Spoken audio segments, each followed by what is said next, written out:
ছোটবেলাকার স্মৃতি এই বাবুল কাম আমরা কিন্তু আগে প্রচন্ড খেতাম। আর এই বাবুল কাম দিয়ে আজকে বানাবো একটা সুস্বাদু রেসিপি। চলো ভিডিওটি স্টার্ট করা যাক। প্রথমেই নিয়েছি আমি বাবুল কাম, আর এটা কিন্তু অনেক রকম আসে, এই ছোট্ট ছোট্ট 1 টাকা গোল গোল টাইপেরও কিন্তু আসে। তো আমি এটাই নিয়েছি কারণ এটা দেখে মনে পড়লো যে আমরা ছোটবেলার সময় কত খেতাম। তো যাই হোক, এটা দিয়েই কিন্তু আজকে আমি একটা রেসিপি বানাবো, সেটা কিন্তু বাচ্চাদের কিন্তু খুবই প্রিয় একটা জিনিস। বাবুল গামগুলো আমি এইভাবে বের করে নেব। আগে যখন বাবুল গাম থেকে আমরা স্টিকার পেতাম, ঠিক তেমনই কিন্তু এইবারেও আমি পেয়েছি স্টিকার, কিন্তু স্টিকারগুলো কিন্তু একদমই নষ্ট হয়ে গেছে। যাই হোক, এই স্টিকারগুলো কিন্তু এখন আমার কোনো দরকার নেই, তো এই স্টিকারগুলো কিন্তু আমি সরিয়ে দেব।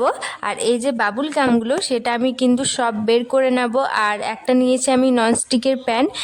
চেষ্টা করবে ননস্টিকের প্যান নেওয়ার জন্য, কারণ চকলেট গোলানো বা বাবুল গাম গোলানো কিন্তু ওটার মধ্যে ভালোভাবে ঠিক ছেড়ে চলে আসে, সেই জন্য কিন্তু আমি এই ননস্টিকের প্যান ব্যবহার করছি। তো এটার মধ্যে আমি সব দিয়ে দেব। আর এটা কিন্তু গ্যাসটা একদমই লো থাকবে, আর এটা কিন্তু অটোমেটিকভাবে এটা কিন্তু গলে চলে আসবে। তার আগে কিন্তু এটার মধ্যে একটু ব্রাশ করে নিতে হবে তেল, কারণ জানি না চিটে যাবে কি না, সেই জন্য সেফটির জন্য এটা আমি একটু তেলটা ব্রাশ করে নিয়েছি। তারপর এটা বেশিক্ষণ সময় লাগে না, ওই চকলেট থেকে খুব কম সময় লাগে, মাত্র 5 মিনিটে এটা কিন্তু গলে চলে আসবে। তারপর নিয়েছি এখানে একটা চকলেটের মোল্ড। তো আমি এটার মধ্যে ডিজাইন করে নেব, আপনাদের পছন্দের মতো কিন্তু আপনারা যে কোনো শেপ দিতে পারো। যা ভেবেছিলাম তাই হলো না, যেমন তেমনভাবে একটা যে কোনো শেপ দিচ্ছি। আমি জানি না এটা আমি কি শেপ দিচ্ছি।